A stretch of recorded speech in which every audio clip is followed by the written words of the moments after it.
Hello everyone. Today is August 10th, 2022. My name is Tatiana Zaitseva and we are on Natural Pigments Studio, and as always, George O'Hanlon behind the camera helping me today. And we have exciting program today, and we missed you for whole months, and I would love to tell you then we had the vacation, but we didn't. We still working on new website, and so hopefully it will be done by next week. And so it looks like we will have a special program for that.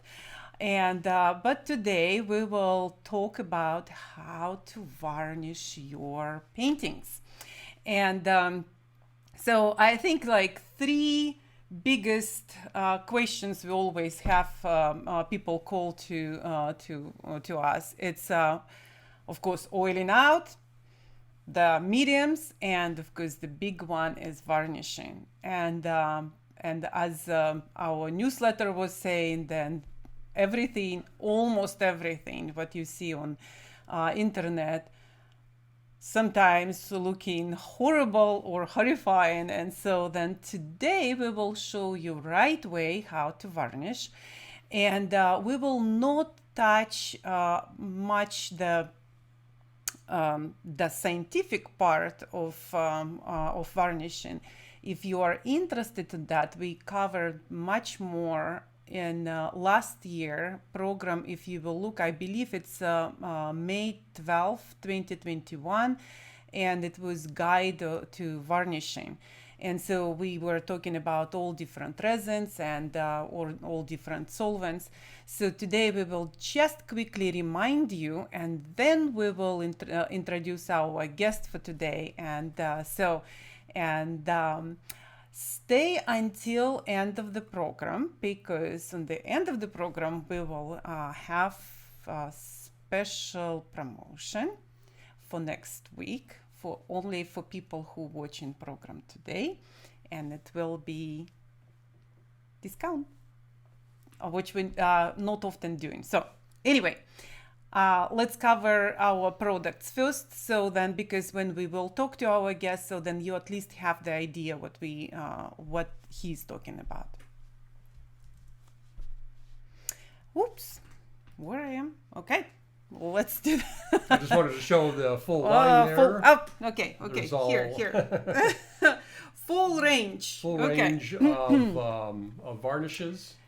So again, I want to remind you, so then we have varnishes probably last 4-5 years. We didn't have varnishes on our line of the colors.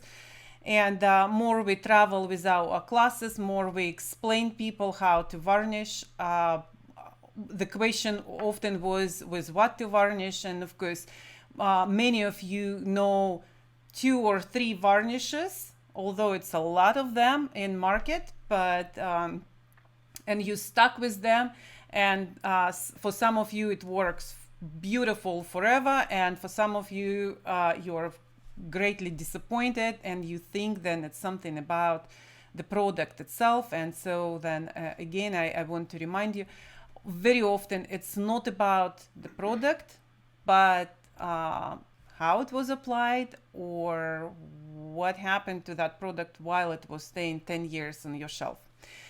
Okay, so let's cover quickly our line of the Rublev colors. And so then first would be all of them. This series is conservar varnishes, and so why we call that, because we borrowed that formulas from conservators world. And so a lot of the formulas are based on what, of course, conservators use a wide range of formulas because they customize the formula for each painting or application that they're using. But in general, there's a starting base formula. And so we base these and they're very, very simple type formulas. And of course, all of them have UV stabilizers, which we'll talk. We'll have a question about that. And we'll by talk the about way, that later. yesterday when I looked at program specifically for just to verify what did we show, because it was a year ago, so we almost forgot what was the program. And on couple occasions, I said their protector, UV protector, it's not what is inside the tube. It's actually UV stabilizer, and we will specifically talk about this too. So then I probably like should have disclaimers. I was like, ooh, don't do that. So anyway, isolating finishing varnish based on Larapal resin, and so it's a Larapal A81 resin. It's made by BASF, and it's been used in conservation for at least 3 decades, and so it has a fairly good reputation in terms of longevity and long life before they all varnishes tend to yellow, get dirty, and may eventually wear out. That's just a natural process, but they're longer life than the natural resins. This is synthetic resin. Why we call isolating finishing? Because it's not isolating. Please don't take this as isolating in between layers, which paint? Never, layer of paint. Never do that. But meaning isolating, so that could be just first layer if you do need to, if you have uneven sheen on your painting, so then that Larapal is covering very well all imperfections, and so then you can just do that first layer as the isolating layer, and then you can do finishing varnish. You can use exactly the same varnish, or you can use what we call finishing varnish.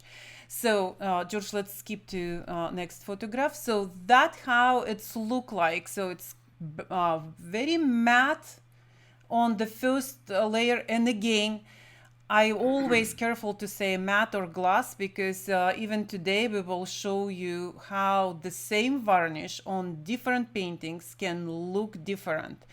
And that's all about not only application, but the surface, if it's canvas or if it's board, or even more the structure of your painting. If you paint very thinly, or if you apply paint very thick. So again, that photograph we borrowed from the previous program, and so you will see then the first coat is quite matte. Then if you will put the second, it's becoming glossier. So it is a gloss varnish.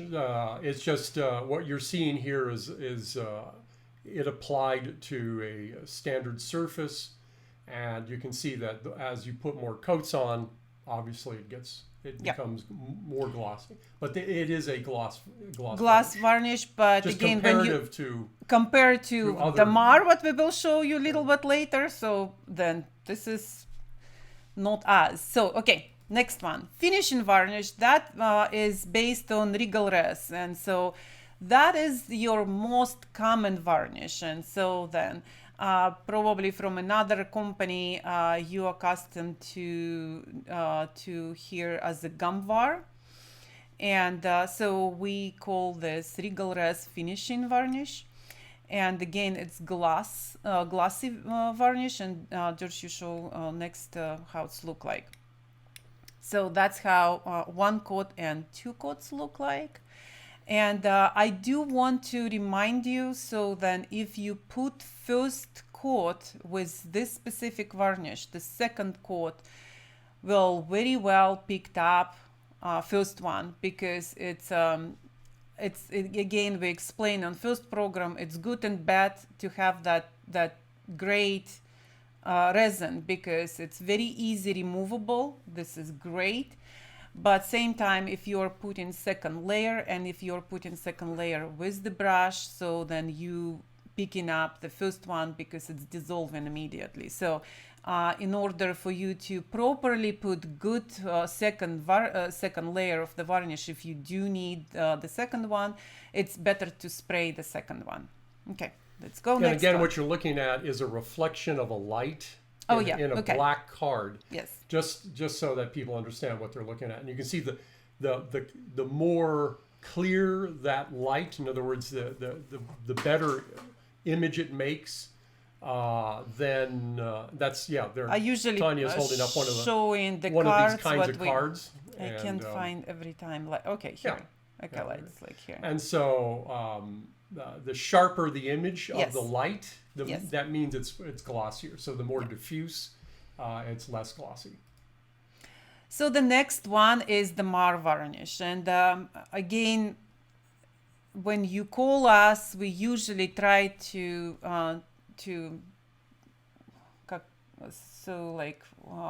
move you away from the Mar varnish, because the longest time it was the probably only mastic and the Mar varnishes. They yellowed badly in past history, but since now we have UV stabilizer, you see that's written there, UV stabilizer. So it's prolonging the life of brittleness and the yellowing this varnish. Nevertheless, it's still yellowing and cross-linking much faster than other like synthetic ones.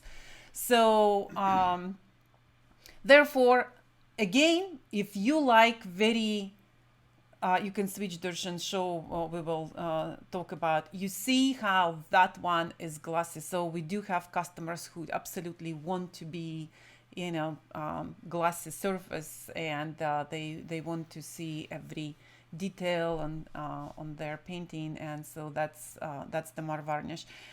For us, of course, it was important to do because we do make this varnishes for conservators and people who restoring, and so because Dammer varnish, and I pronounce it Dammer, but a lot of people pronounce it Damar, but Dammer varnishes are still very popular. I know, and that's why we make them. and even in Europe, yes, many conservators still use Dammer varnish because they're not convinced about the synthetic varnishes. So it's just. And of course, most importantly, why they use it is because the artist originally may have used a high gloss varnish like Dammer or mastic, and so and it has the same type of gloss. Dammer actually, like Tanya mentioned, has the highest gloss of all the varnishes, synthetic and otherwise. So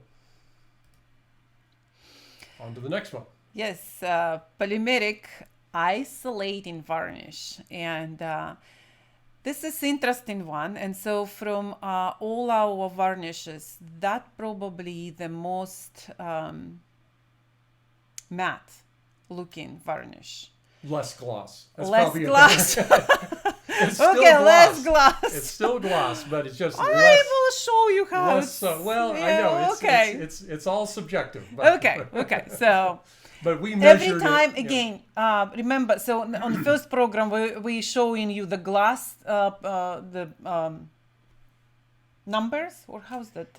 We measured the gloss with a gloss meter, yes, so that you can actually get a quantifiable difference there instead of a subjective difference. But yes, it is still glossy, but it's much less gloss.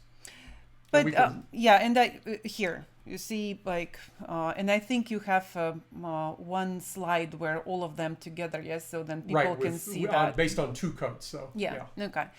So interesting one, but you need to remember here a little bit more aggressive solvent. So again, every time anything you buy from any company, first, if it's new product for you, please try this something on some. Test it. Some paintings, what you will not sell. So, but you can at least test it, and so then you will see, because it will be based on your techniques, on your applications. So then, like I said, for somebody that varnish will look like very matte. For somebody will say like, Jesus, that's very glossy varnish. So next one. Yeah, and just keep in mind, this is based on the acrylic resin, Paraloid B72.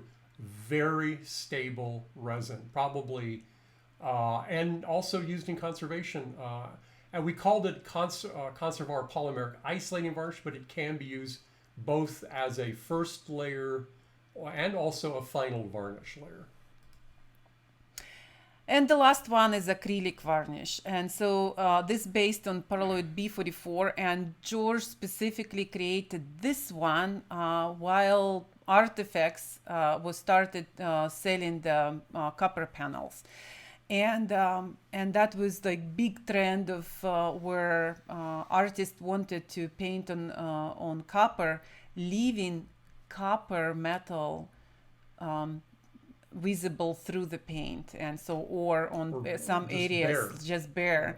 And unfortunately, every time when you touch the copper panels, or with the time, and especially if it's depend where your painting will be, and if it's somewhere in Florida on very salty, humid air, so that will not do very well. So you absolutely need to cover copper with the acrylic varnish. Specifically, this one works very well, but one problem. So some colors could be too weak or too softy for the acrylic varnish, because it's very aggressive. So be careful again. The solvent it's a powerful solvent, but applied on a well-aged paint layer, it should do fine. So next, and you can see the relative, very similar to the B72. Paraloid, yeah. And by the way, this is actually a reformulation of the famous varnish called acrylic.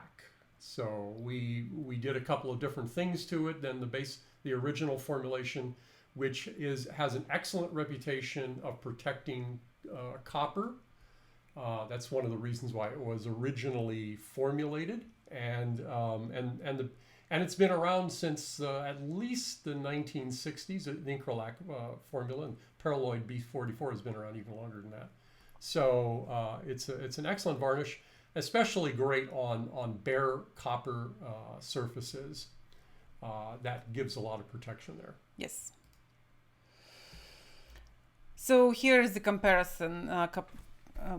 Okay, I'm going again wrong. So this is Conservar on the very bottom. The first coat. No, the first coat. So we applied one coat of the isolating finishing varnish. Larapal.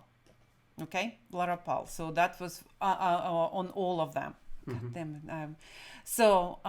But then, so on the very top one is polymeric, and then you see acrylic, and you see how that is.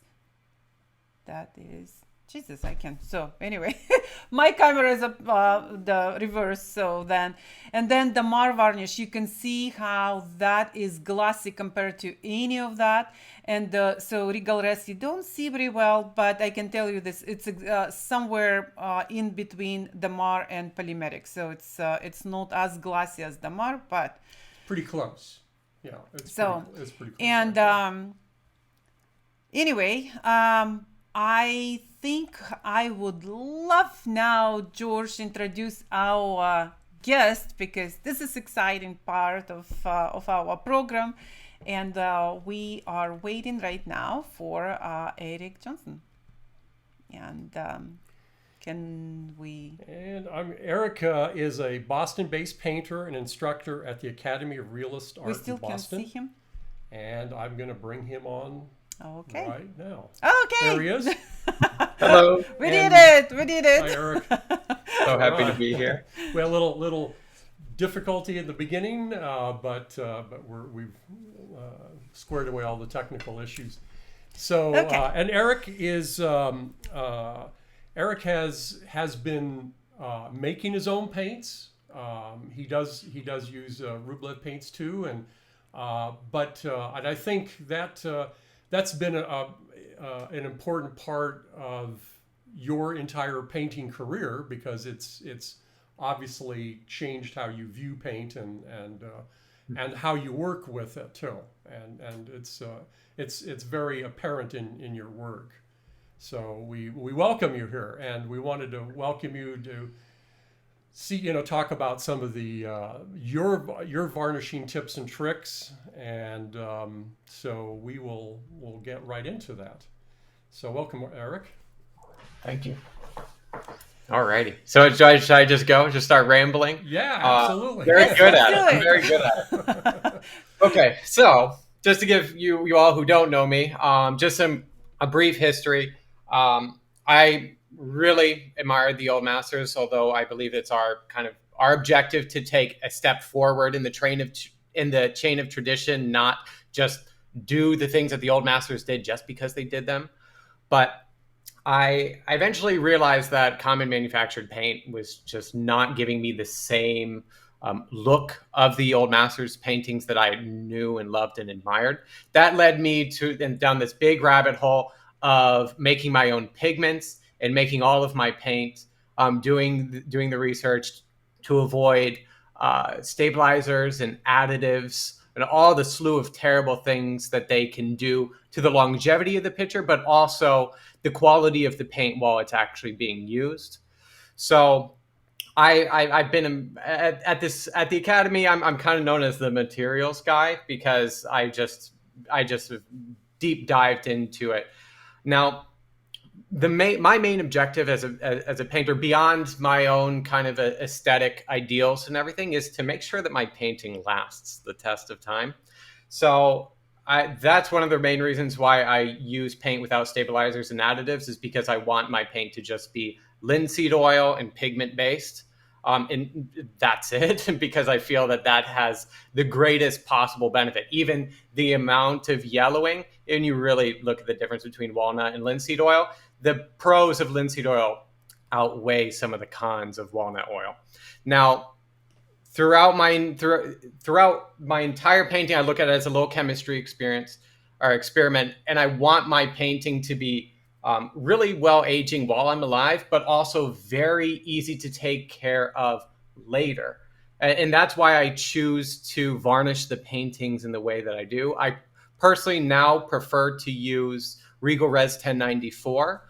That's going to be your Conservar finishing varnish. And one of the main reasons I choose to use that varnish is the amount of gloss. The amount of gloss units is still fairly high. I can make my varnish a little bit more glossy if I just increase the concentration of resin just a little bit, and not thin the varnish down if I'm making my own. So I really like to use the Conservar varnish kits. That way, the UV stabilizer, which in this case is Tinuvin, what is it? 292. 292. Yes.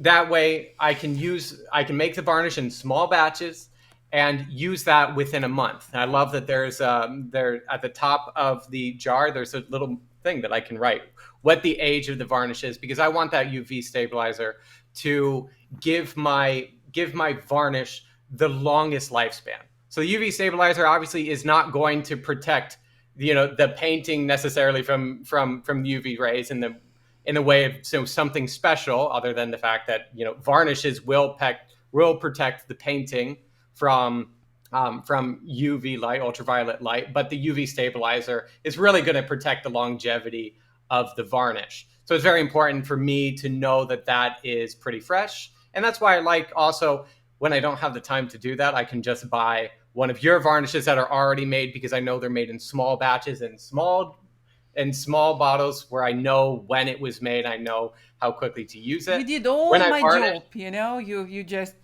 I should hire you.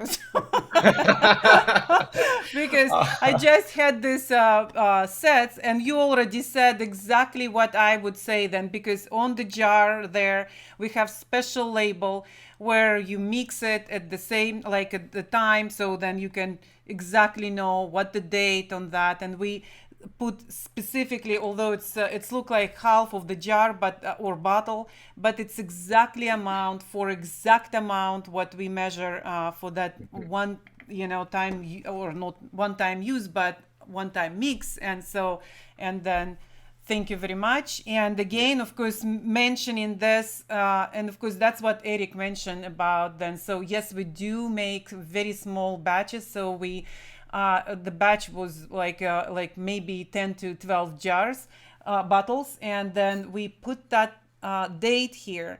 And the date, it's not expiration date, it's the date when we make it, because the time when you buy that varnish, at least you know when we made it. And so it's not like 10 years old one. And so that's why we have that.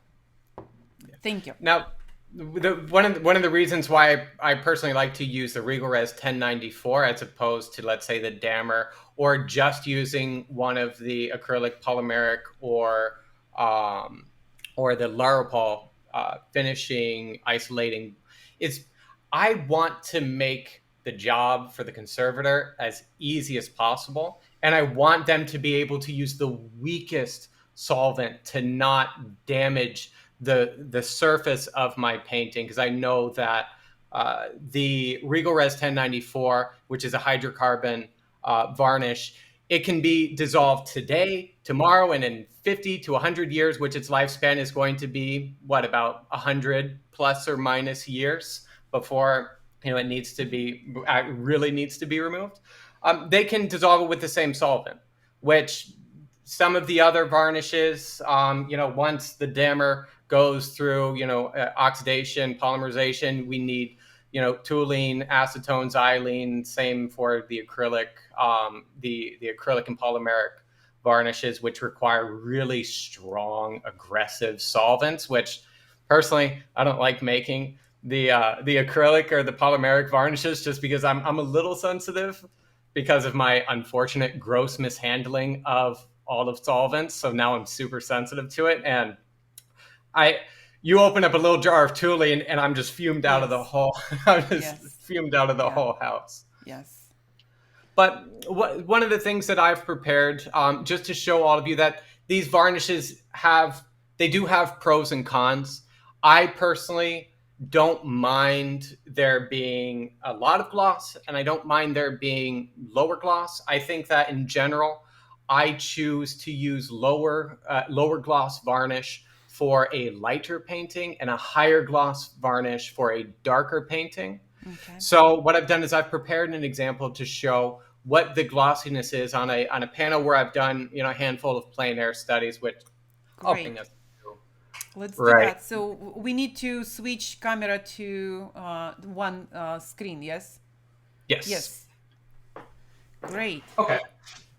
So I prepared a couple of examples just to show. I think everybody, whenever is this upside down? There we go. Yes. Whenever you are testing different varnishes against each other, I like to make a panel like this, and I do strips of each of the varnish. I let them all dry in between. That way, I can see how the varnish's appearance will look when it is on a dark or on a light surface. Because once again, I like to choose the finish of the varnish, which is purely aesthetic for the most part, where you might want a glossier varnish for a darker painting. So here I've used the Dammer varnish, which has a really nice gloss to it. Next to it is the Regal Res, which saturates the colors really well. So on matte varnishes like your Polaroid B72 or your B44, you're generally going to have a more matte finish. Now, that I think is a bit more important. You look at how kind of matte those are. Yes. I think that's a little bit more important for those light paintings as opposed to the dark ones where we really want those colors and those values to be more saturated. Here we've got no varnish at all, as you can see. That's as matte can be. Here we've got the Conservar, the Laropol A81. To the best of my knowledge, the Dammer, the Conservar, and the Laropol use the Tinuvin 292 as a UV stabilizer. Meanwhile, the Polaroid series use, George, correct me if I'm wrong, but Tinuvin B327? We're actually still using the 292 in the in the polymeric and in acrylic, we're using a different stabilizer entirely. Oh, that's good to know. So one thing that you can do if you are a gloss junkie, like I used to be. Now, low molecular weight varnishes have the tendency to sink in. Meanwhile, high molecular weight varnishes do not have nearly as much of a tendency to sink in. So if you are doing the very poor thing of using lots of solvent like turpentine or mineral spirits in your paint, if you're using very, pigments that have a very high oil absorption, for example, your clay-based pigments like umbers and siennas, sometimes your umbers will have the tendency to just suck up varnish. Using a low molecular weight varnish, you can sometimes deal with patchiness. Now, a good way to remedy that is to use the Conservar Laropal A81 as an isolating layer. Now, that is going to essentially seal the surface and is going to allow your low molecular weight varnish, like your Regal Res 1094, to sit on top and get a nice glossy second layer. Now, some of you might ask, whoa, why can't I just use 2 layers of Regal Res? And I would say the main reason why I use Regal Res 1094 is because I want it to be easy to remove with the same solvent that dissolved it, because it doesn't cross-link over time. Now, if you've got a small painting, you might be able to get away with doing 2 quick layers of the Regal Res 1094.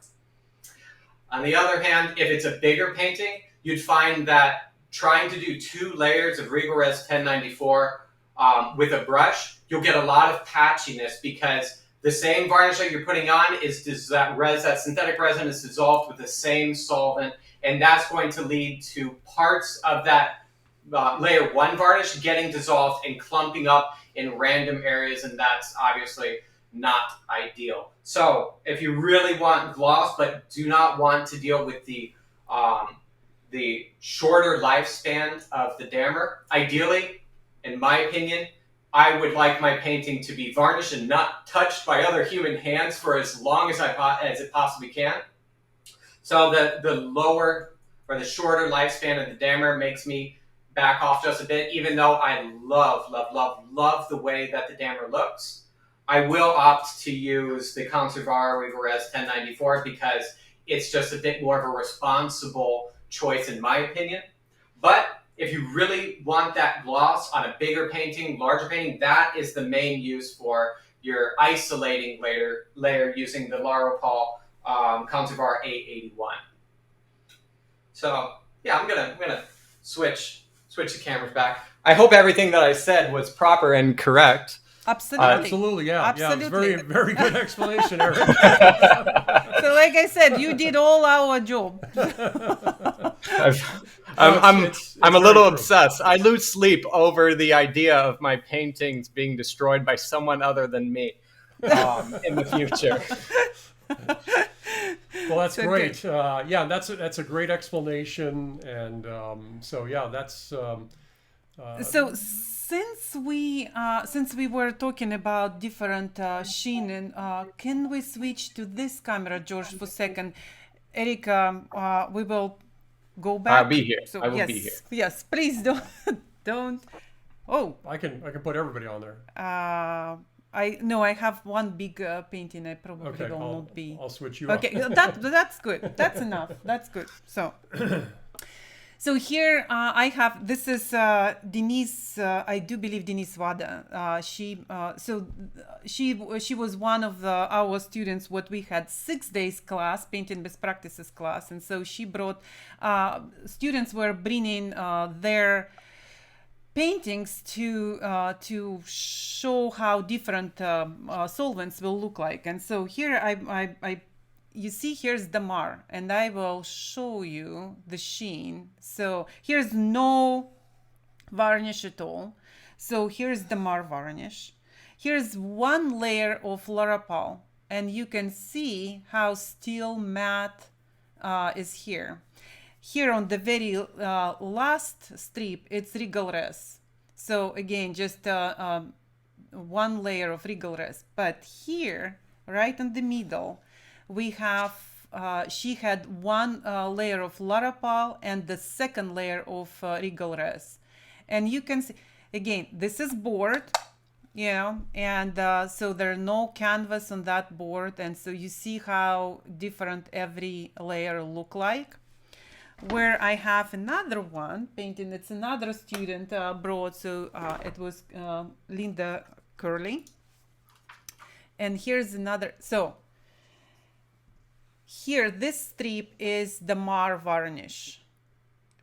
And you see, and here's Larapal varnish. Not big difference. It's interesting, yes? So, and here, so then here's just one layer of Regal Res, and here's one layer of Larapal and second layer of the Regal Res. So you can see how glossy that looks. And here we were talking about acrylic varnish, where usually it's quite matte, but you can see so how glossy that one looks. And here's no varnish at all. So, and it's, again, that's what Eric was talking about, and that's what we saying then. Every painting will look different. Thank you very much. And so every painting will look different. Oh, now we switch even positions. Look at that. Are we, what is it, music? Musical chairs. Chairs, yes. Musical So, chairs. anyway, so let's cover now. And that's important, by the way, that's an important point that you brought out. And I'm sure Eric has this experience because different paintings, each varnish will look differently on these paintings. Yeah. And that's an important consideration. And that's why it's so important for artists to do tests like this initially. So they can figure out what they really want. I can tell you this. For us, imagine we had one class, we had 12 students, and another class, we had 13 students. And imagine all of them had different paintings. And so all of them had the opportunity to put all kind of varnishes, to play with them. Wow, that was range. And so, and that really how it was visible for us. As a, you know, because I'm not an artist, and so I was trying to explain every time on class how it's look like, but it's really important to see once, and so to understand then how every varnish looks different for your applications. And then, Eric, let's have a questions. Okay. So let's. We got this one question here. I'm going to put this. Okay. We should probably start with most common questions. This is actually up here. Okay. So, how many months to wait before using varnish in your paintings? In general, this as a general safe, I would say the same thing that many of us know: 6 months. At the same time, there are many caveats to that. Now, I personally use linseed oil based paint for the most part. Rarely do I use, paint with walnut oil, but I like the iodine value of, a high acid linseed oil. I like the benefits of it drying quick, and it's drying hard and still flexible. Now, I also choose to use pigments that are reactive where possible. That's opting for lead white there's many benefits to lead white that I won't get into, but lead white is a good example of a reactive pigment. Iron oxide based pigments, avoiding things like high carbon blacks like lamp black and my dear love bone black and genuine ivory black. I've had to be responsible, although I love using genuine ivory black and bone black. The fact that they're pore dryers and the fact that they have negative attributes in cracking, it's just made me switch over to using a natural earth-based black because I can do just about the same stuff. If I need to make it more transparent, I can add some crystal leaded powdered glass or some amending pigment to get a similar transparency without changing the value of the black much. But I choose to use paints that I know dry well, have minimal cracking, and also dry pretty quick because I've got lots of paintings to do. And it'd be nice to, on the next go around, be able to paint on them sooner without having to rely on siccatives or dryers to do that. So my paintings actually dry pretty fast. So I could varnish my painting in, 3 months if I were using all highly reactive earth tones with, the manganese and, raw umber, lead white #1, lead white bound in a high acid linseed oil. So if you are painting in thin layers, your paint layer is going to go through its process of Much faster. oxidation and polymerization much faster than a very thick, hefty layer. So I'm not using very thick impasto. I'm usually using thick impasto in my underpaintings, but I let those paintings dry at least a month before I even choose to paint on them after, because knowing that the paint layer or that layer of paint is going to swell and then shrink as it goes through its process of oxidation and polymerization, I want that to be minimal so that my paint layers on top don't crack because of the fluctuating, size or volume of the paint. So at the end of the day, you can varnish a little bit sooner than 6 months if you set up your palette right. There's also things that you can do, like for your underpaintings, opting to use an alkyd-based paint for the earliest layers. I think that's a proper method of painting, building up layers, making sure that your fastest drying paint layers are underneath and that your slower drying layers are on top. But I think following those principles give you the confidence to say, you know what, I'm going to varnish my painting at 4 months as opposed to 6 and not lose sleep over it. So there is a slight gamut and range, but I do think that it's important that we as artists are being responsible not only for our own reputation, but for the benefit of the people who are owning our paintings and for the ease of the conservators that don't destroy our paintings, trying to figure out what's going on later. Not that the conservators are going to destroy our paintings. If anybody's not going to destroy it, it's going to be them. But I personally want to make it as easy for conservationists later. And I want the people who own my paintings to know that I have put in a high level of integrity in my own work and doing it's exciting to me to do this research, not exciting it for everybody else, but that's why we do things like this, is because we can put it on a platter for you. But that's my main kind of opinion. See, every time, of course, everything what Eric mentioned, so you can, of course, to go to paintingbestpractices.com and find the classes there where we saying, because he brought a lot of big words there, so what they mean, so then you can find that definitely on Painting Best Practices. But if to say just very short, so then every time we're talking about artists are buying the cheapest grounds and then spend hours and hours and hours on the painting. And then after that, they say how many calls we have weekly when people call and it's like, I just finished, but next week I have the gallery already showing my painting. And then they put in varnish. And it's like everything is wrong. So you spending hours on the painting, but the most important layers what you had, the ground and the varnish, is just completely screwed up. So then please don't do that. So it's why we are saying 6 months, because it's all scientific proven. And so again, if you need that information, we have that information. And so, but 6 months, maybe a little bit early, but let's go. Next question. The way longer. Nope, that's good. That's good. So the next question, George, will... Next question here. There's quite a bit of questions. We'll get to all of them, but Dennis, this is a good question. And Dennis, do you have any thoughts on how to alter your products to make a matte finish? And I think, Eric, you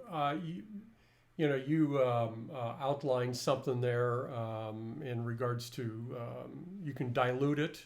You were trying to, of course, in your case, you were trying to make it glossier, and you added resin. But of course, the opposite is also true. You can add more solvent, and you can end up with a more matte finish.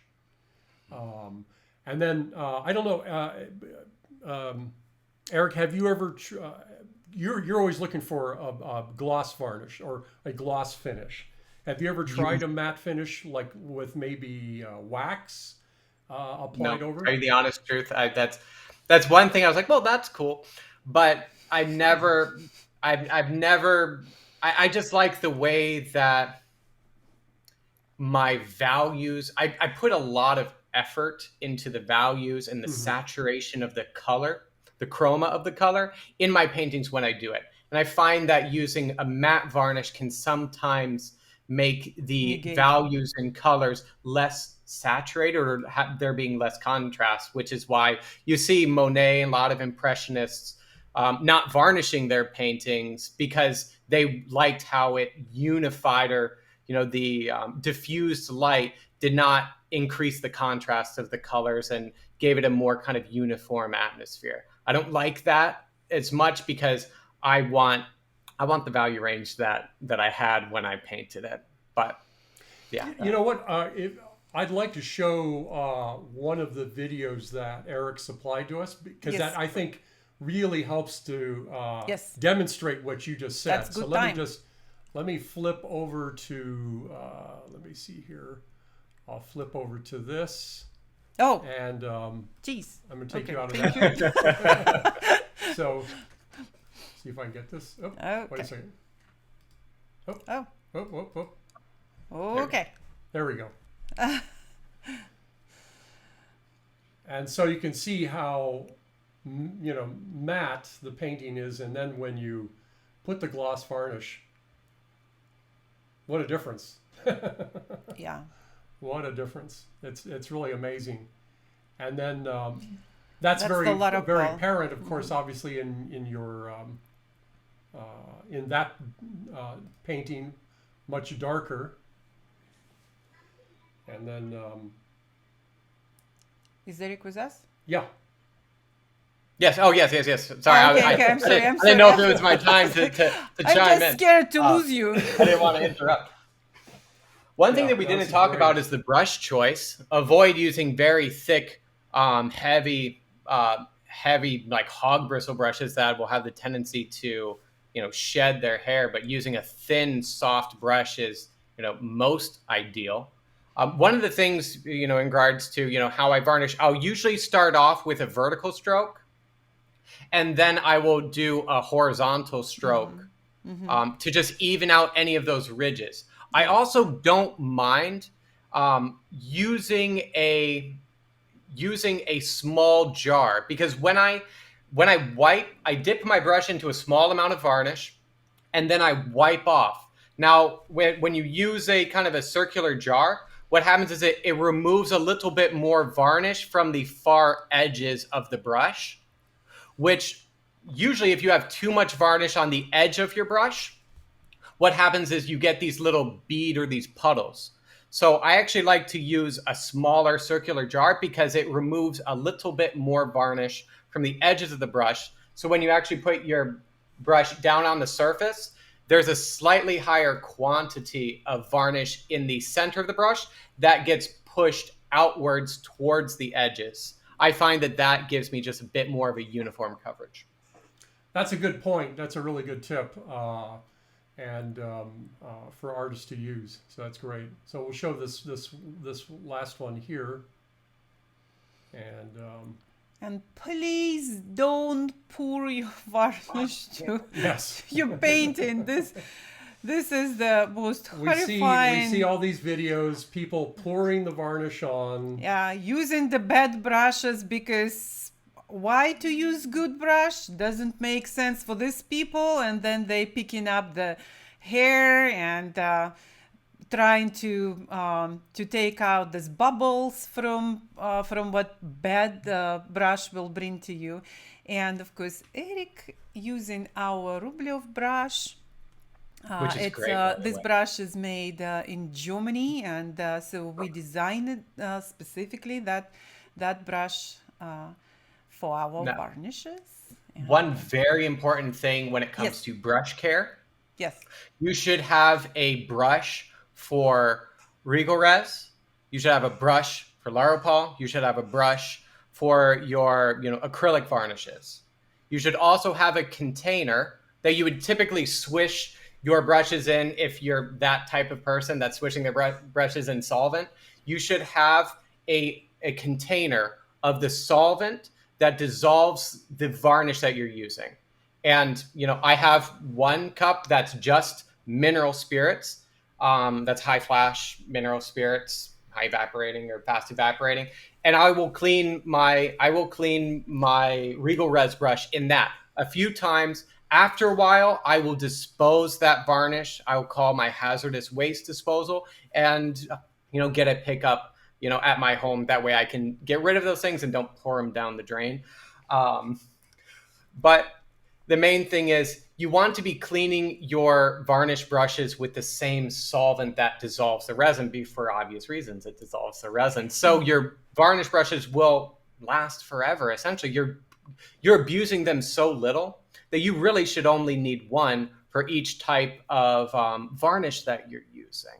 So, You of brought course, good point, and so the longest time for example, for Laropal, since it's different, it's a mixture of the solvents. So we didn't have that solvent separate. So now we do have, and so you can find on our website. It's called Laropal solvent. So then it will be very clear also what's that solvent, because we do have obviously turpentine, we have rublisol light, and so then now we do have Laropal solvent. So great point, and probably would be great question to ask, because that's the question usually people ask: what is the varnish? So what's the components of the varnish?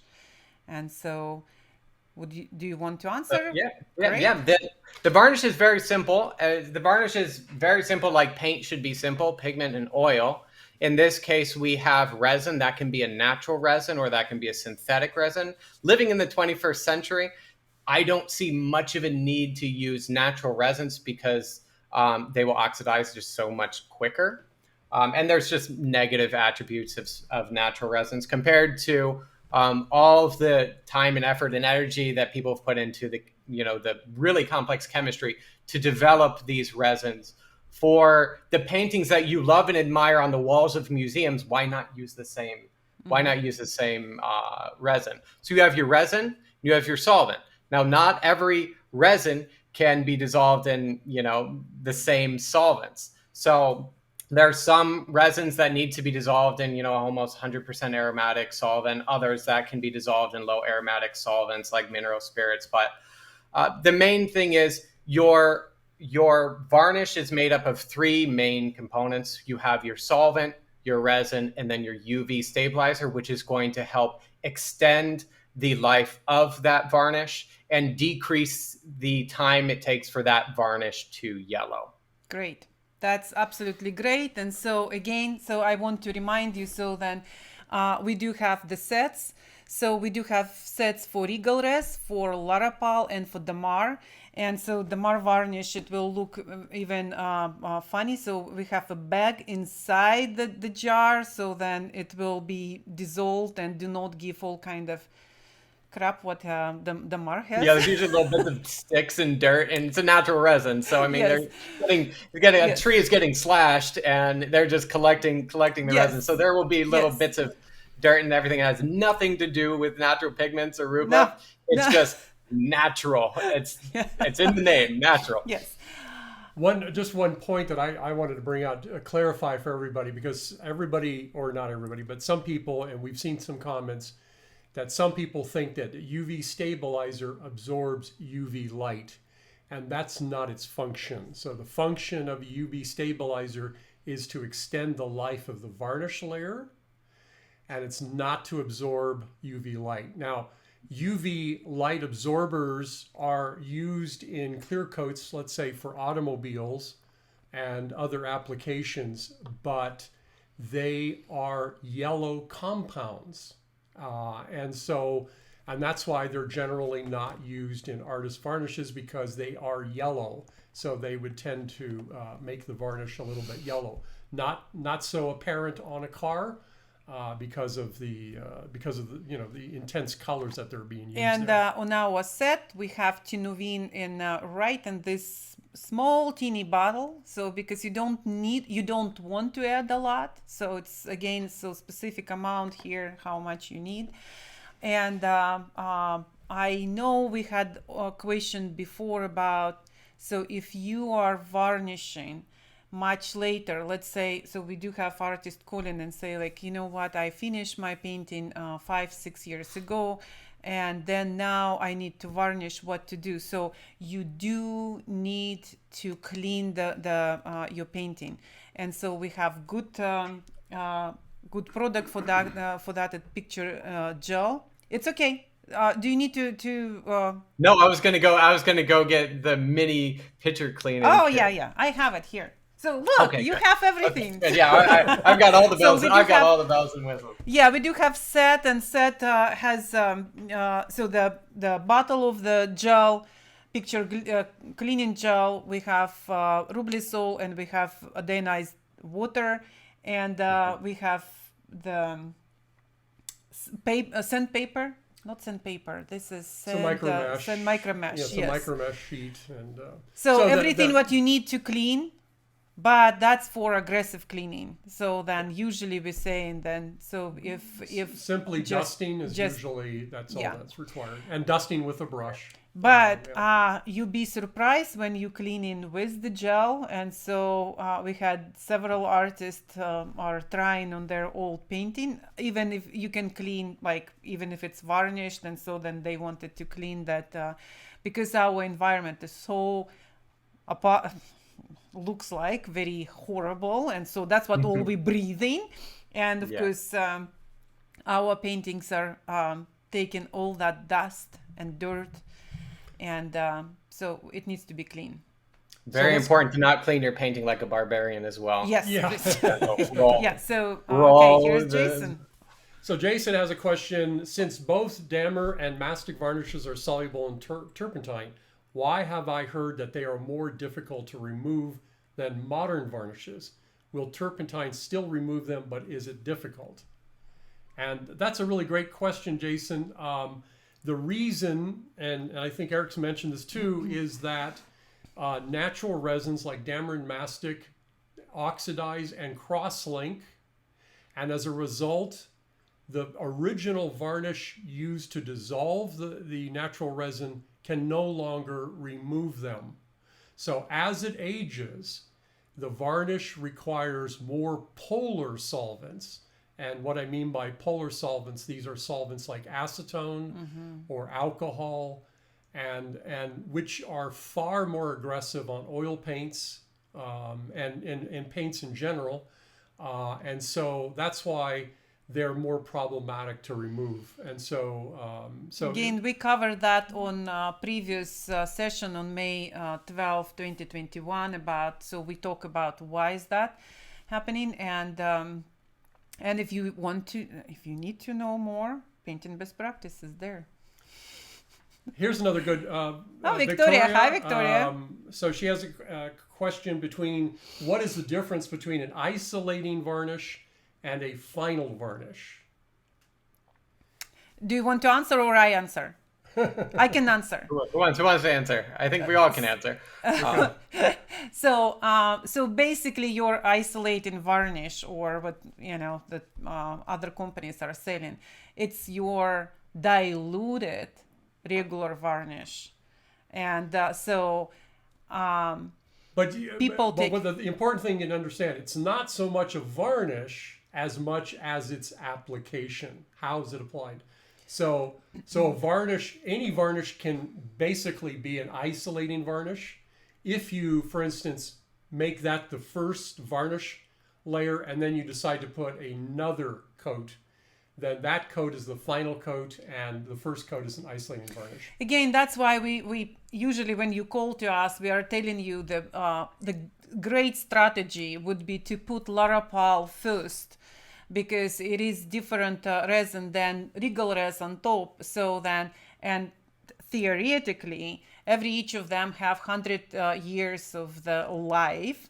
And so imagine if 100 years later, restorer will come and take your Regal res first, that varnish, which cleans very well, very easy, very well, and with not as damaging solvent. So Lorapal still stay put, and hopefully by 100 years they will figure out something else, and they can put another layer on top of your Lorapal, which still will stay put and protect your painting. Yeah, who knows? So in 100 years, they may have little magic robots that use lasers and just take off that first layer and never actually touch the painting. Yes, that would be remarkable. Yeah, you need to think about how any solvent, anything what will be in restoration, will go. It will go through your painting, and how that will damage your painting. So you need to think about that first before you even touch any varnishing. And God forbid if you actually do retouch varnish in between the layers and turn your whole painting to a puff pastry, as those varnish layers swell. Eric, again, so we talk about this last, 13, 15 years about, so please, people don't do, and there are some still people, they learn that from their teachers, and they're it's very common or when Ralph people Mayer.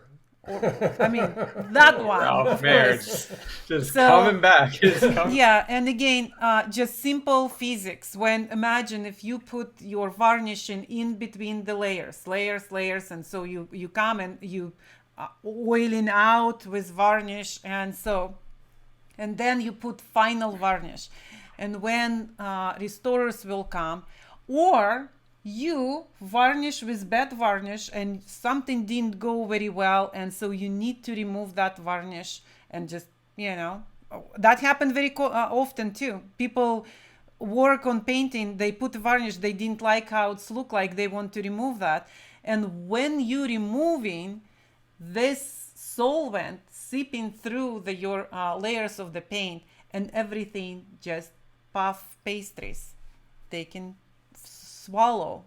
And yes. Here's another question here. Let me see. I'll put this. This is kind of an interesting question. B72 will turn gray over time. Does your polymer varnish have UV stabilizers in it? And what is the solvent for that? And I can answer that very easily. I'm not aware, by the way, of B72 turning gray. So it'd be kind of interesting to see, Monte, where you got that information. But the polymeric varnish does have a UV stabilizer in it, and again, that even though B72 actually has, it does tend to cross ink a little bit over time, but it actually has a very good reputation in the conservation field. And the solvents that we have to use for it is a blend of a high flash aromatic solvent and a mineral spirits, because it does require a little bit different blend of solvents to get it in solution. Very smelly. But it is an excellent varnish. One of the things, by the way, going back to the isolating finishing idea, is one way to use a varnish like Dammer is actually to put an isolating coat under as the first layer.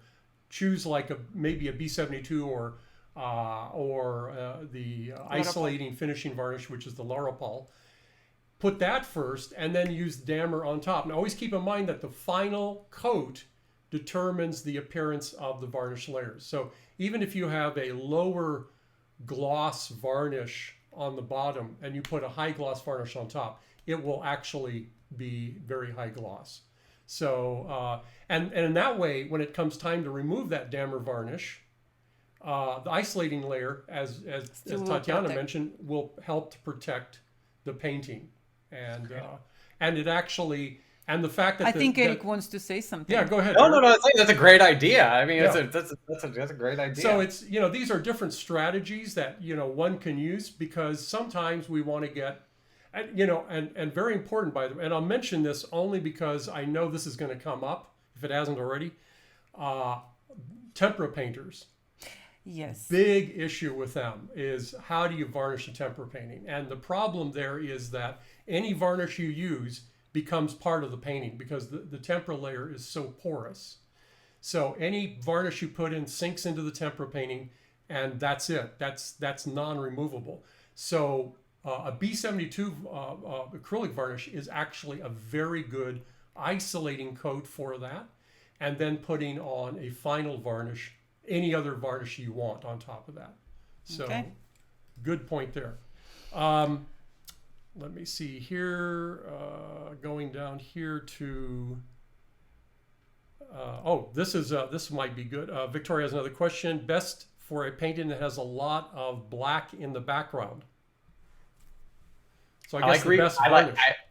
I like Regal Res 1094. That's my go-to. That's my go-to. I think that, you know, the high saturation quality of the dammer using an isolating layer underneath it. Now that you know the purpose of the isolating layer, Victoria, that's another great way to get a lot of saturation of color and value for a dark background. I personally, I'm just a Regal Res type of guy.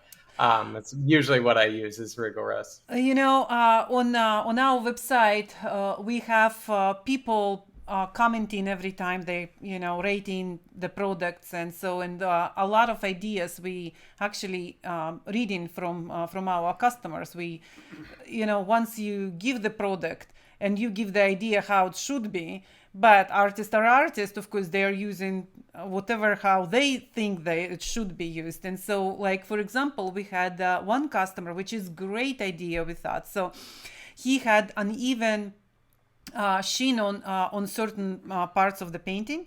So what he did, so basically where was uneven, he used Larapal just on that areas, and then he took the Regal Res and paint and varnish all together, and it was on the end it was all same sheen. So they're like, you know, there's lots of ways to do this. Yeah. I'm going to add, this is an important question that a lot of people have is what kind of sprayer would you recommend for applying varnish to a large painting? And I don't know if Eric, if you've had any experience with using sprayers, but I know that in the conservation world, they use what they call an HPLV sprayer, which is a high pressure, low volume sprayer. Okay. And the purpose of that is you don't want a sprayer that applies a lot of material onto the panel, but you do want a high pressure delivery. In other words, you want those, and keep in mind that, you know, the little droplets of varnish are traveling across, you know, the airspace, and as they do, the solvent is evaporating from that droplet. So to avoid getting what they call orange peel, you actually have to use more solvent. And most manufacturers recommend somewhere between 10 to 20% added solvent because typically we make varnishes for brush application. So just it's actually, since you started to talk about the big applications, and so I just do want to remind you, we are a small company, but we absolutely love to work with artists, you know, one-to-one, and so that's why we have great artists calling us, and we are making special batches, not only varnishes but even paint. And I mean, yes, sometimes it's quite expensive, but talking about varnishes, it's not. It's actually more you buy. We will give you better price. But what I wanted to say then, because very often people say like, oh, it's only 4 ounces. Again, if you paint reasonably small, big, or whatever, it's enough for some time. But we do have artists who paint huge paintings, and so then you just call us and we will make a special batch. We just don't want to make this gallons and you know, just because it's cheaper, and then it will be staying in years and years and years, and then, you know, it doesn't work like that. So you have a special project, you need big amount of varnish, call us.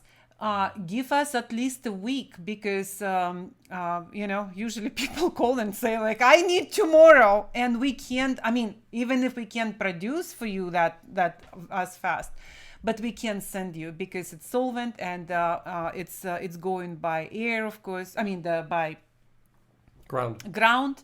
We can send it by air. So then just plan in advance everything, every step of your painting. Okay. Here's a good question. Okay. Are there any varnishes that don't require ventilation?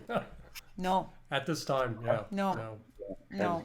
That's one of these areas we always joke about. So then, if we will find the pigment other than lead, then it will be as great.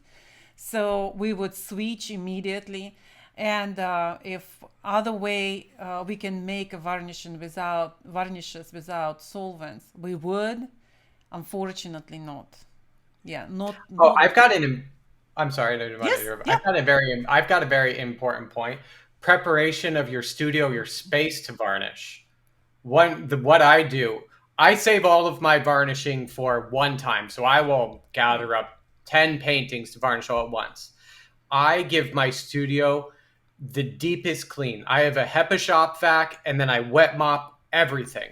Not a speck of dust. Then I clean, then I clean my paintings, and then I do not varnish in that day. I leave a HEPA filter on for a handful of hours, and then I leave my studio. I shut the door, I close the vents, and I try to not disturb the air at all.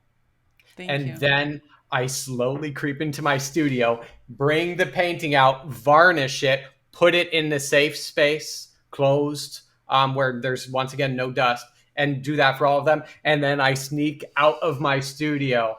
So it's a couple day break, or it's one day cleaning, one day of break. Great point, because we have people calling us and they're saying that something went very wrong, and we are asking what. And so they're saying they brought the painting from garage, they applied the varnish, and it's all or beaten up, or it's going completely wrong, or blooming, and it's like, Or they're varnishing outdoors. Oh yeah, we have that too. 100% high humidity. It's like rainstorms coming. So yeah, that will do it. And so then people call us and saying like how to remove that. So good, then we have all kind of solvents to remove that, but still not good when you work so long and then you need to do that. So okay, let's great. move on a little Yes, bit. yes. This is a good question. Yes. What's the better method to apply varnish on thick textured paint brush strokes? Do you have any recommendations, Eric? I know your paintings are quite thin in terms of... I do have some thick paintings. Yeah. I think it's best to, obviously, since your painting is thick, give 6 months as minimum. I'd like to give my painting even longer in a nice safe space where it can be exposed to light and moderate airflow. But make sure that your painting is terribly dry, because I would suggest using I like to have one brush that has varnish on it, and then one brush that has varnish on it that I've taken all the varnish off. One is to apply the varnish in kind of a almost a scumbling, a very gentle scrubbing manner around the texture. And the other one, which has some varnish on it, but most of it taken off, is there to sop up any puddles that might be existing in the low regions of your impasto.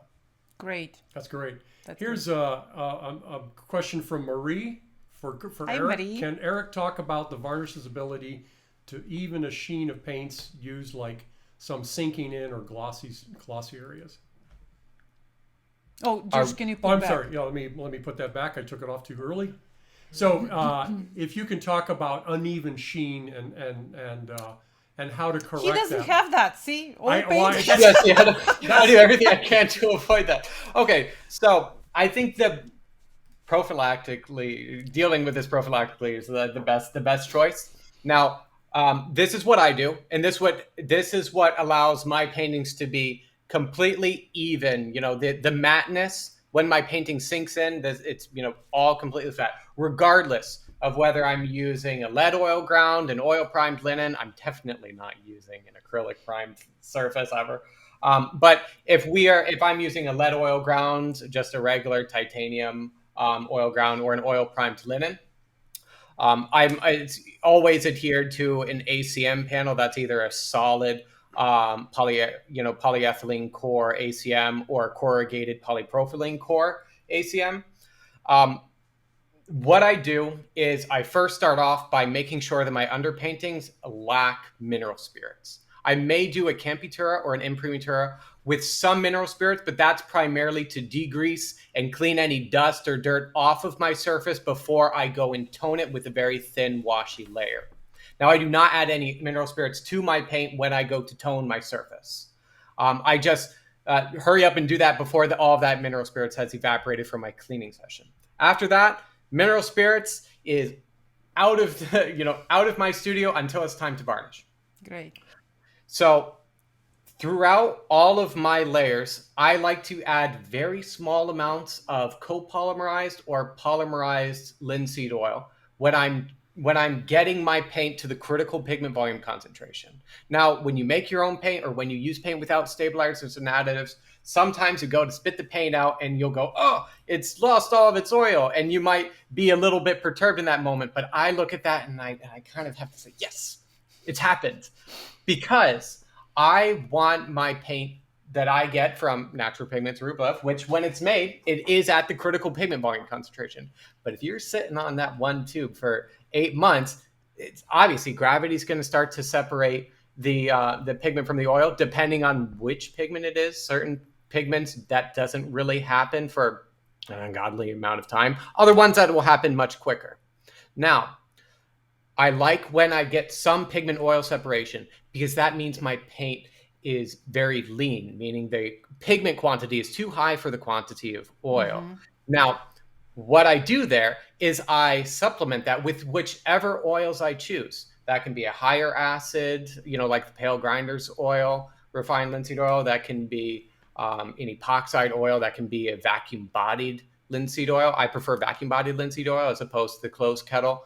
But sometimes I like the lower viscosity. Nowadays, I like to use the epoxide, especially in earlier layers where I can kind of promote slightly faster drying.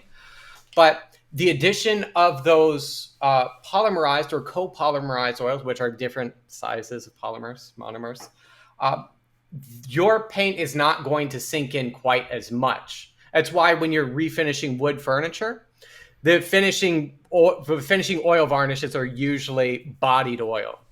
So I like to use bodied or vacuum bodied linseed oil or a copolymerized linseed oil like the epoxide oil throughout my painting process in very small quantities to reduce sinking in. Now I get my viscosity of my paint correct, and the spots at the top of, stop at the top of my batches, I keep that at the critical pigment volume concentration through the entire painting.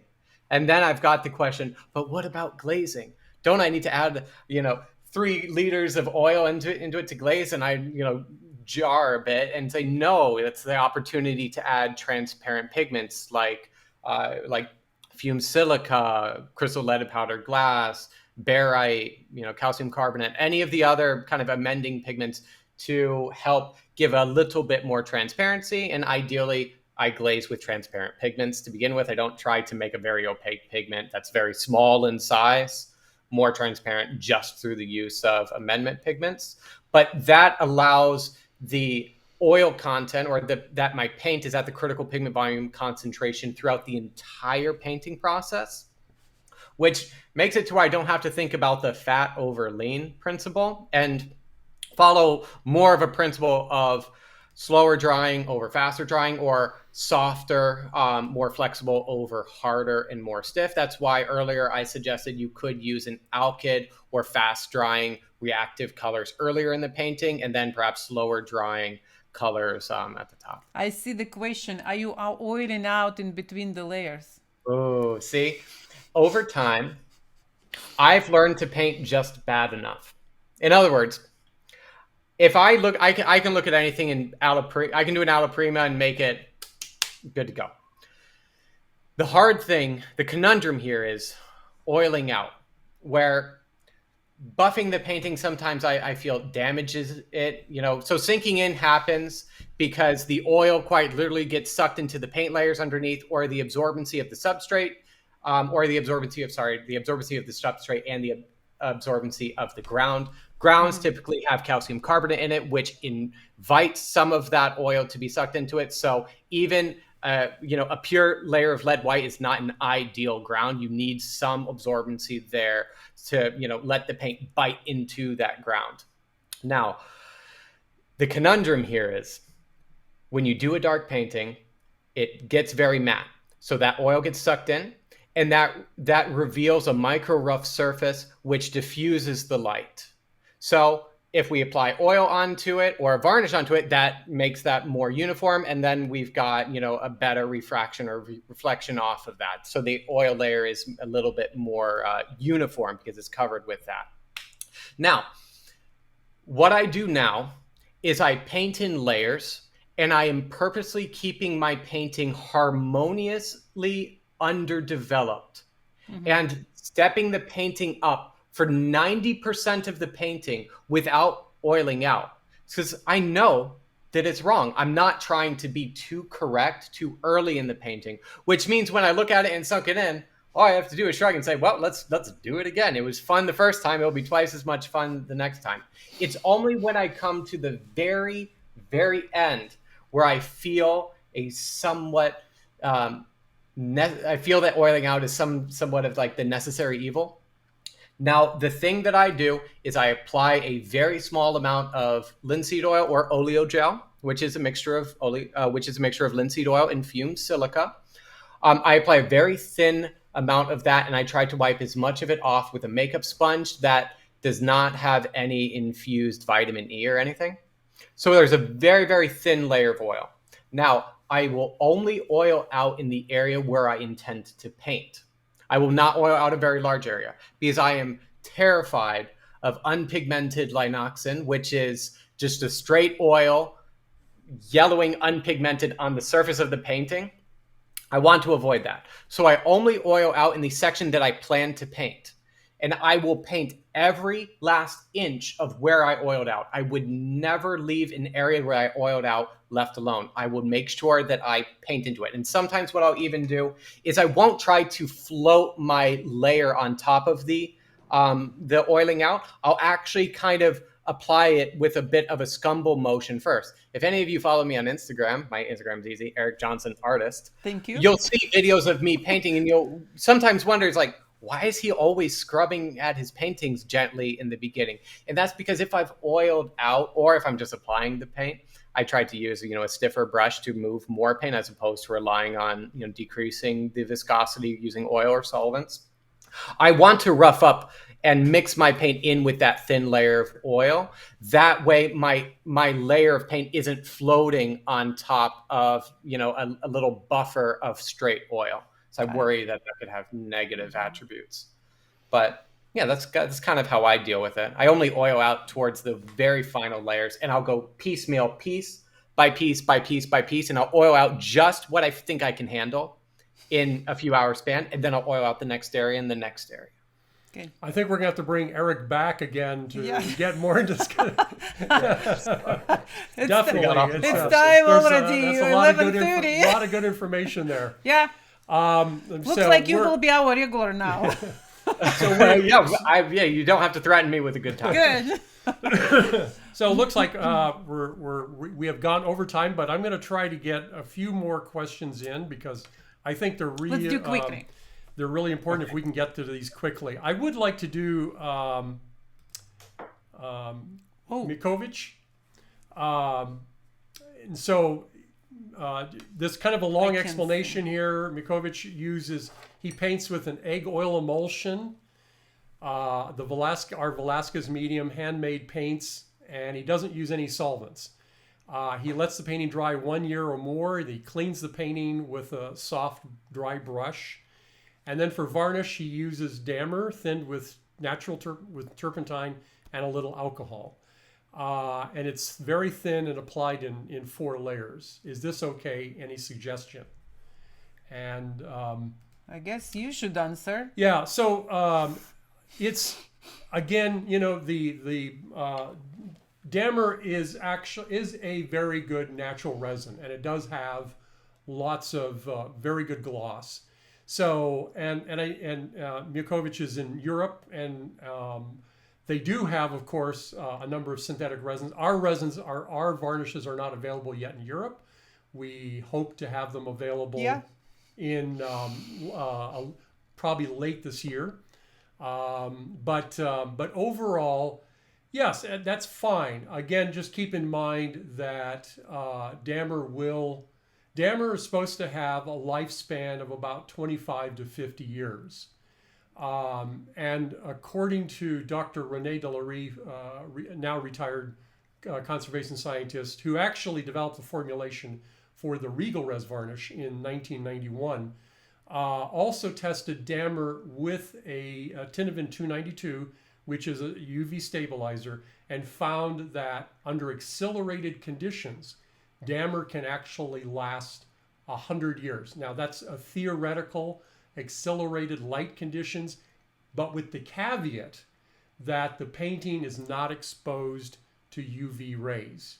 So that's the caveat there. So yes, I mean, I cannot condemn the use of any kind of varnish material, even mastic, but every artist has to understand that the natural resins do yellow and will become brittle faster and are much more difficult to remove, requiring polar solvents as they begin to age. So just keep that in mind, because again, the whole point is varnishing offers some protection, but most importantly, it's an aesthetic choice, and that's why it's so important. So I just thought I'd answer that particular question. Yeah, we love people from all over the world. Yes. And so let me see. There is this is another good question, and I think Eric can help us with this one. What about using a spray retouch varnish after finishing the painting to get a sheen before a show? And of course, that's so it's often recommended, if you can't wait the recommended 6 months. What do? You have to put something on the painting to get it ready for the show. That's that always seems the to question. be a common problem for artists. They seem to be in a hurry at the last for shows, and Dennis, every time, remember, we are saying plan ahead. Yeah, that would be my answer. Is you messed up. Think of it this way: there's negative things that can happen to the varnish. There's negative things that can happen to the painting.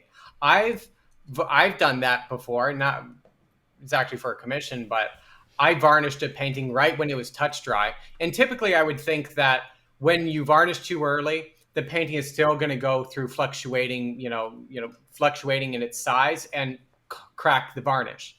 I had the opposite happen. I have no idea what varnish. I was probably 17 or 18, so I mean, goodness, God knows what actually I varnished it with. I think it was something from Winsor Newton, but I varnished it, and it cracked my whole painting. And my painting was still it was a thin layer, and it was not fully dry. And what I used for the imprimatura or the campitura was probably very heavy in oil, which did not allow my overpainting to grip onto it. And my varnish just shattered my painting like an old painting that's dealing with lots of cracking from mechanical failures. Luckily, the color of the campitura and the painting, it all actually worked out really well, and it actually looked pretty good.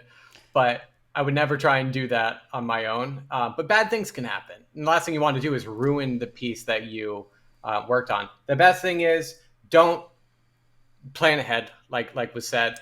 And the good part is for isolating varnish. I mean, not good part, but at least something. So because it's not supposed to be a lot of resin, so it would be more You're talking about isolating or like retouch varnish. retouch varnish. You're talking Yes. about retouch. So then it's easy if you screwed up that badly. So then you can remove it, but that means suddenly, George, I hear. You're getting a little echo. Yeah.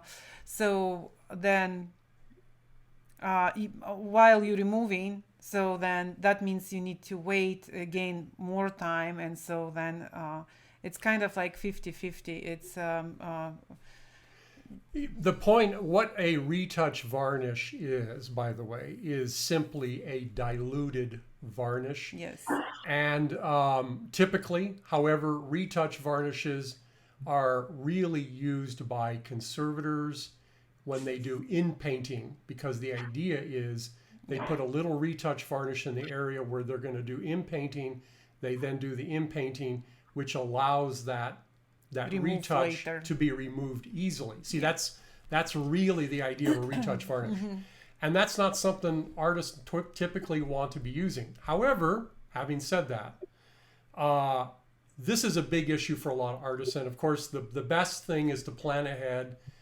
That doesn't always work out. And so using a varnish that is well diluted and applied very thinly can offer not protection like a regular application of varnish, but just a little. but maybe alter the appearance for the show and can be removed later.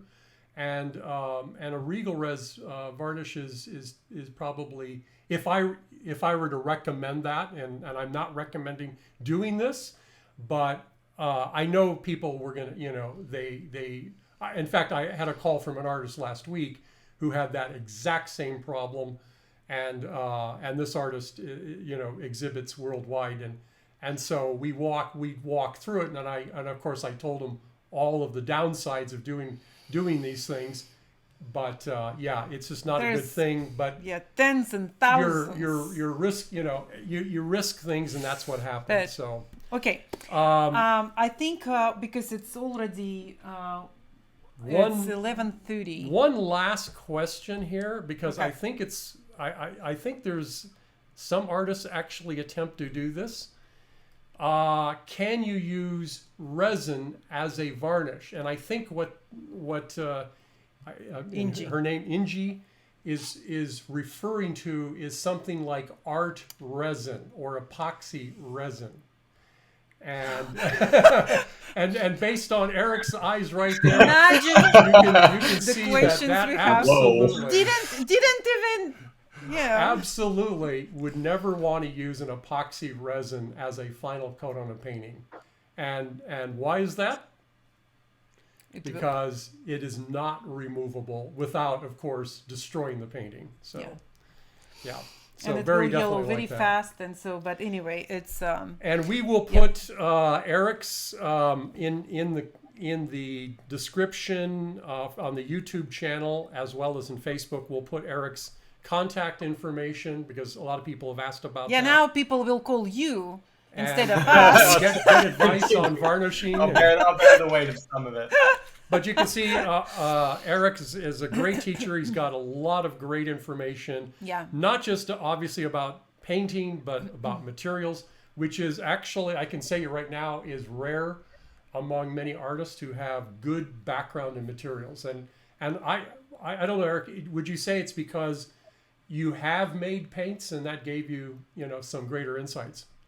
Yes, making paint, falling in love with the craft, I think is what did it for me. Is I really tried to start from the beginning, reading Pliny the Elder and going through all the treatises, and realizing that doesn't my limited chemistry background at the time is like, that doesn't make sense, and I worked my way up to Ralph Marin, worked my way up to just reading, conservation articles. But yeah, making my own paint, trying to do things in the way that the old masters did was the first step. Getting used to actually manufacturing pigment, making my own stack lead white. I've made my own lead tin yellow, which was really fun. Cool. But I've made a lot of my own pigments. I've processed my own oils, and that's what's also led me to you all, is because now I don't want to do all that stuff, and I can have Yeah. as good as it was if I made it, if not better, just by buying paint and paste form and knowing that I can trust a manufacturer, where many other paint manufacturers, I mean, it just didn't. I couldn't trust the information that they weren't giving me. So that's, I think, the way that I've built up myself as an artist is I know that materials and the craft go hand in hand. It's like before the 19th century, there was no flat brush or a filbert or a fan brush. It was all round. So if I'm going to do a 17th or a 16th century master copy, I should be using time-specific materials. If I want to put myself in the same environment that they were painting to achieve the same effects. And just over many years, all of these different aspects of the craft of picture making, painting has, they've all just kind of played off of each other. And I've got my own kind of aesthetic ideal, ideas about how to build up a painting to strengthen the illusion of space and the effect of light. But yeah, so they all, I feel that they all play off of each other. And, I think the best thing that you could do as an artist is to just be very inquisitive, of our own kind of reality that we live, because we're doing a visual, it's a visual craft, copying what we see or doing what we imagine based on the visual limitation of what we have, but also the scientific aspect of making a painting is it's exciting. It's very interesting if you let it be. If you're just looking at materials as I don't want to know that, then you miss so much exploration and paint and good experimentation. Hopefully you start off with good experimentation with good information that's going to allow your painting to age well and make the people who collect your paintings and buy them for thousands of dollars very happy to know that you know what you're doing, because you can get sued for selling paintings with inferior materials or doing random things that end up destroying the painting. I mean, a collector is collecting it for the long term, because they love it or because it's an investment. I think it's important as artists to have a high level of integrity, and everyone should put their best foot forward. And hopefully 30 years from now, there's going to be more artists that are suggesting more scientifically correct things as opposed to... Here's you pointed, so like when we started 20 years ago with iconophile and natural pigments, nobody was talking about this, nobody. And now it's refreshing to see how people are interested in, and that is the craft, which was bad word then, and now it's even today, believe me, some artists still think then it's bad word. So craft, yes. Craft. Anyway, good, thank you very much. And let's do not forget about promotion today. So then we have the coupon code conservar, and that will work for next 7 days. And so it will be 20% discount on all our varnishes and varnish kits. And so I hope you can try it. So that would be, good opportunity for you to try several of varnishes and see which one works for you. And I truly, truly appreciate today Eric's help. And thank you, Eric, for joining us. Thanks for having me. Just great session. And so then we definitely will bring you back, because looks like we will we'll talk about something else. Talk about other subjects. That's yes, really great. And thank you everyone being with us today, and thank you who was from the beginning to the end. But whoever missed that, so then you can cheat and go right on the end, or if you did miss the opportunity to see the different all our different range of the varnishes, it's the very beginning of the video, so you can look at. And if it's not enough for you information, go to May 12 2021, a guide to varnishing, and so that even more information there. Thank you very much. See you next AMA. Yes, thank you, Eric. Okay, Thank bye, you. everybody. Bye.